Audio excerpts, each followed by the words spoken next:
So brother, future wife qualities ఎలా ఉండాలనుకుంటున్నావు? Future wife qualities అనేటివి right person to get the marriage. Love marriage అనేది కాదు, arranged marriage అనేది కాదు.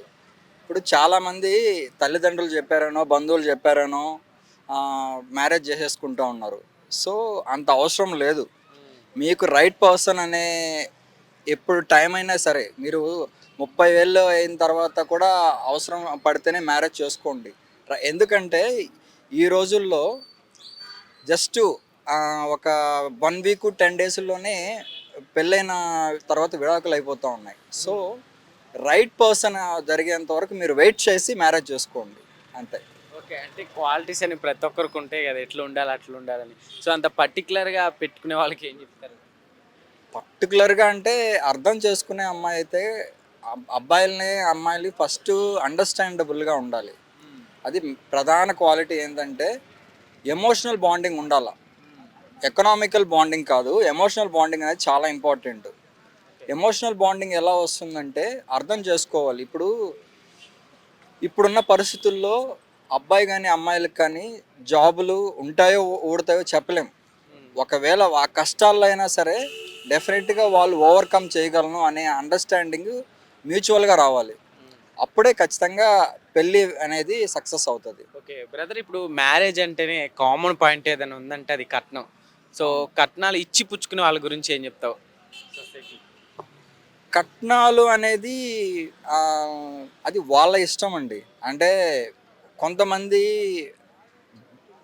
బలవంతంగా చేయాల్సిన అవసరం లేదు పెళ్ళిళ్ళు. కట్నాల గురించి అనేది ఈ రోజుల్లో అసలు టాపికే కాదు. ఎందుకంటే 60-70% of the marriages love marriage జరుగుతూ ఉన్నాయి.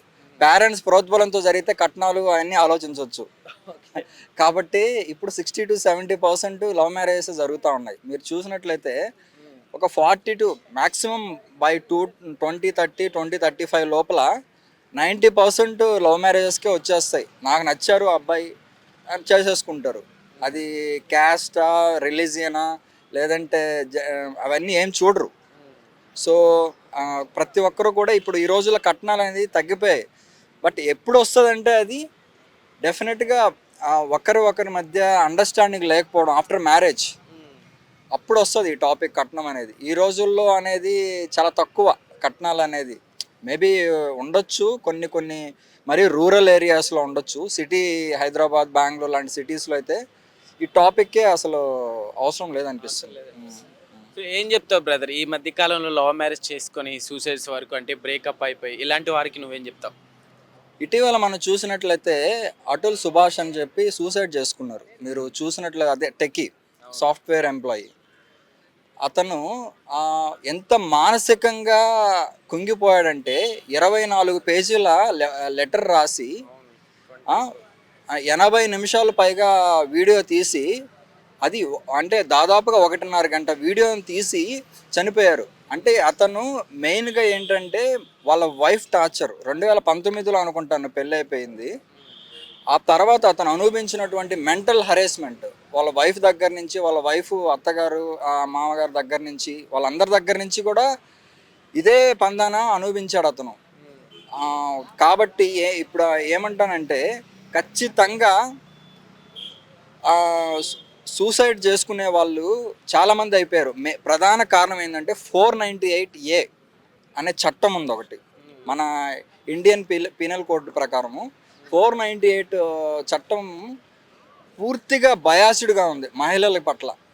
దానివల్ల ఏంటంటే అమాయకులైనటువంటి అబ్బాయిలంతా కూడా ఆ చట్టంలో ఇరుక్కుపోయి చాలా ఇబ్బందులు పడుతూ ఉన్నారు. ఎందుకంటే వాళ్ళ ఫ్యామిలీని కావచ్చు, ఆ అమ్మాయిని ఇద్దరికి సర్ది చెప్పలేక అబ్బాయి ఇబ్బంది పడుతున్నారు అంటారు. ఖచ్చితంగా చాలా ఇబ్బంది పడుతూ ఉన్నారు. ఇప్పుడు సూసైడ్ అతను ఒక డైరెక్టర్ లెవెల్లో ఉన్న వ్యక్తి. ఎవరు? సుభాష్ అనే అతను యూపీ నుంచి అతను సంవత్సరానికి 40 సార్లు అని బెంగళూరు నుంచి యూపీకి ట్రావెల్ చేసేవాడంట. అందులో కూడా న్యాయ వ్యవస్థది ప్రధాన తప్పు. మన చట్టాలు ఎప్పుడో పాత చదలబట్టిపోయినటువంటి చట్టాలు ఉన్నాయి మనకు. ఆ చట్టాలన్నీ కాన్స్టిట్యూషనల్ కూడా మార్చాలి. లేదంటే ప్రస్తుతం అబ్బాయిలు కూడా చాలా ఇబ్బంది పడతారు. అది okay brother, future wife qualities అంటే ఏమని చెప్తావు? ఎలా ఉండాలనుకుంటున్నావు? ఫ్యూచర్ వైఫ్ క్వాలిటీస్ అంటే నేనేం చెప్పలేనులే కానీ అన్న, ఇప్పటిదాకా అయితే నేను ఒక అమ్మాయిని లవ్ చేశా. తనైతే 1 ఇయర్ దాకా నా కోసం వెయిట్ చేసింది. కాకపోతే నేను ఇంకా 1 ఇయర్ దాకా సక్సెస్ అవ్వలేదు. ఇంకా నేను ట్రై చేస్తాను జాబ్ వేకెన్సీ కోసం. వచ్చింది ఇప్పుడు నెక్స్ట్ మండే నేను జాయినింగ్. ఇప్పటిదాకా చూసింది 1 ఇయర్, ఈ లాస్ట్ 1 మంత్లో నాకు మీద గివ్ అప్ ఇచ్చేసింది. అదొక్కటే నేను తీసుకోలేకపోతున్నా. ఫ్యూచర్ వైఫ్ ఎలా ఉండాలంటే ఇంకో 10 ఇయర్స్ అవనియండి, 100 ఇయర్స్ అవనియండి, గివ్ అప్ ఇవ్వకుండా సపోర్ట్ ఇస్తూ ఉండాలి, సపోర్ట్ చేయాలి అనేది నా హోప్ డ్రీమ్. లవ్ బ్రేకప్ అయిందా? ఎందుకు భయ్? ఏంటి రీజన్ ఎందుకు? చెప్పాగా అన్న అదే. అంటే జాబ్ లేదనా?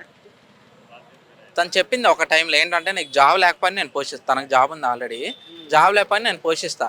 ఏంటంటే ఒక టైంలో నువ్వు సక్సెస్ అవుతావని నాకు హోప్ డ్రీమ్స్ ఉన్నాయి. కాకపోతే అప్పటిదాకా నేను చూసుకుంటా అంది. కాకపోతే అంత టైం రాలేదు. నేను 2 ఇయర్స్ టైం అడిగా. 1 ఇయర్ లోపే నా మీద గివ్ అప్ ఇచ్చేసింది. అదొక్కటే కొంచెం డిసప్పాయింట్మెంట్గా ఉంది నా మీద. ఇంకోటి థింగ్ ఏంటంటే, ఏ అమ్మాయినా ఇలా ఉండకూడదు. ఎందుకంటే ఇప్పుడు వన్స్ ఏ టైం ఒక జనరేషన్ ఉంది. ఏది త్రేతాయుగం, ఇలా యుగాస్ ఉంటాయి కదా. రాముడు ఉన్నప్పుడు ఏముంది, ఆ సీత తను నరకం అని స్వర్గం అని తనతో కలిసి నడిచింది. అలా నాతో కూడా కలిసి నడవాలి, ఏ అమ్మాయినా తనతో కలిసి నడవాలనేదే నాకు ఒక హోప్. బ్రదర్ అయితే ఏంటి మరి నీ ఒపీనియన్ ఏంటి? లవ్ మీద నీ ఒపీనియన్ ఏంటి? ఎన్ని ఇయర్స్ లవ్ బ్రేకప్? 6 ఇయర్స్ భయ. 6 years. 6 ఇయర్స్ నుంచి ఫాలో అయ్యా. తనైతే యాక్సెప్ట్ చేసి 2 ఇయర్స్ అయింది. కాకపోతే తను 2 వీక్స్లోనే నా మీద గివ్ అప్ ఇచ్చేసింది. ఉన్నంతకాలం బాగా చూసుకుంది, అందులో పొరపడలేదు. ఈ 2 ఇయర్స్ నాకు టిఫిన్కి వెళ్ళినా కానీ 50 రూపాయల కాడ నుంచి డిన్నర్ లంచ్కి వెళ్ళినా కానీ 1000 రూపాయలు కొట్టేది. తనకి నెలకి 60-70 వేలు వస్తుంది శాలరీ. నాకు ఇప్పటికీ జాబ్ లేదు. నెక్స్ట్ మండే నా జాయినింగ్. ఇప్పటికి కూడా బాగానే చూసుకుంది. ఎందుకో నేను కరెక్ట్ సక్సెస్ ఇంకో 2 వీక్స్ అయ్యే టైంకి నా మీద గివ్ అప్ ఇచ్చేసింది. జాబ్ లేదని చెప్పి వదిలేసింది మిమ్మల్ని. ఇండైరెక్ట్ చెప్పాలంటే అది అదే అంతే. ఇండైరెక్ట్ లవ్ మీద నీ ఒపీనియన్ ఏంటి బ్రో? అయితే హార్ట్ మనోడిది బాగా బ్రేక్ అయిందనే చెప్పుకోవచ్చు పాపం. సో లవ్ మీద నీ ఒపీనియన్ ఏంటి? లవ్ మీద ఒపీనియన్ ఇవ్వడానికి ముందే ఇంకో ఒపీనియన్ ఉంది భయ్యా. తను మ్యారేజ్కి రెడీ అయింది. తన పేరెంట్స్ యాక్సెప్ట్ చేయలేదు. నా పేరెంట్స్ త్రూ నుంచి ఇల్లు కావాలి, అన్నీ కావాలి అని రెడీ అయింది. మా పేరెంట్స్ కూడా రెడీ అయ్యారు. ఓ 10-15 లక్షలు కూడా రెడీ అప్పు చేసి మరీ ఇల్లు కట్టించారు. కానీ కరెక్ట్ మొత్తం చేసేసరికి తను గివ్ అప్ ఇచ్చేసింది. సరే, లవ్ పరంగా ఒపీనియన్ ఏంటంటే గివ్ అప్ ఇవ్వకూడదు భయ్య. మంచమని చెడమనండి, లాస్ట్ దాకా కలిసి ఉండాలి కదా. ఇప్పుడు ఈ రోజు నాది కాదు, రేపు ఒక రోజు నాకు వచ్చింది కదా. ఆ రోజు ఇప్పుడు తను నన్ను మిస్ అయ్యి వేరేవాడిని పెళ్లి చేసుకునేది, రేపు వేరే అమ్మాయి నాతో వచ్చింది, తను హ్యాపీగా ఉండేది కదా నాతో. ఇప్పుడు నా కాడ ఏం లేనప్పుడు తినుంది, నా కాడ అన్నీ ఉన్నప్పుడు తినలేదు. అదొక్కటే నాకు బాధగా ఉంది. మొత్తానికి చీట్ చేసింది అంటావు? చీట్ అయితే చేయలేదు, తన క్యారెక్టర్ గుడ్, నా మీద ట్రస్ట్ పోయింది అంతే. అంటే ట్రస్ట్ నిన్ను వదిలేసింది కదా. వదిలేసింది. ఓకే, పాపం చీట్ చేసిందని చెప్తున్నా కానీ ఆ అమ్మాయిని పాపం వెనకేసుకొస్తున్నావు అంటే ఇంకా చీట్ అంటే ఎలా అంటే, ఒక ఉన్న అబ్బాయిని లవ్ చేసి ఒక ఉన్న అబ్బాయిని పెళ్లి చేసుకొని నన్ను వదిలేస్తే ఓకే. తను అలా చేయలేదు నా కోసం. ఓకే, సరే ఏం చెప్తావు ఇలా లవర్ని, బాయ్ ఫ్రెండ్ని వదిలేసి వేరే సైడ్ వెళ్ళిపోయి అమ్మాయిలకి ఏం చెప్తావు? అదే చెప్తా, మీకు ఎంత ప్రాబ్లం అయినా రానియండి, ఎంత గొడవైనా రండి, ఉండి ఫైట్ చేయండి, తనతో ఉండి ఫైట్ చేయండి, వదిలేసి మాత్రం వెళ్ళొద్దు. ఆ పెయిన్ ఏంటో నాకు తెలుసు. ఉండి ఫైట్ చేయండి, చాలా అది నాకు.